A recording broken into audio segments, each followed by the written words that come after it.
Beralih kita ke informasi lain, Badan Pengawas Pemilu Provinsi NTB akhirnya memanggil Ketua Bawaslu Lombok Tengah, Abdul Hanan, untuk dimintai klarifikasi terkait dengan dugaan menikahi istri orang lain yang sudah dilaporkan pada pihak kepolisian.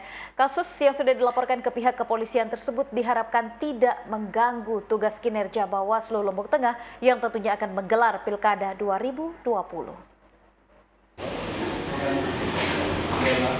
Ketua Bawaslu Lombok Tengah Abdul Hanan Selasa siang memenuhi panggilan Bawaslu NTB untuk klarifikasi terkait pemberitaannya yang diduga telah menikahi istri orang lain dan telah dilaporkan ke pihak kepolisian.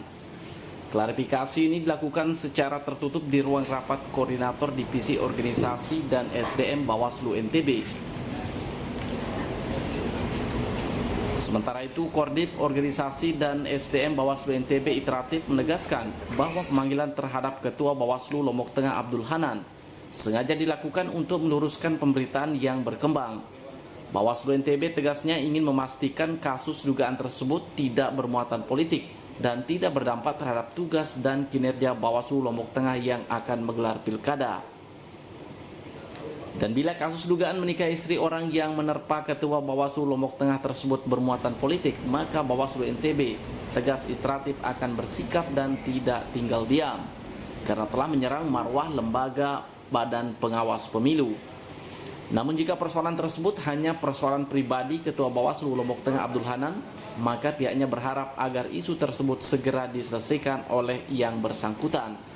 Bawaslu NTB juga tegas iteratif saat ini masih mengumpulkan data terkait isu miring tersebut dan berharap persoalan itu tidak berlarut dan bisa segera diselesaikan. Di level pimpinan berdasarkan hasil klarifikasi kita ke yang bersangkutan, kalau itu ada potensi atau niatan misalnya yang direncanakan untuk mengganggu kinerja, ya maka tentu kita tidak bisa tinggal diam gitu loh ya. Tetapi kalau misalnya itu hanya menyangkut personal, ya maka tentu yang bersangkutan harus bertanggung jawab ya terhadap isu tersebut.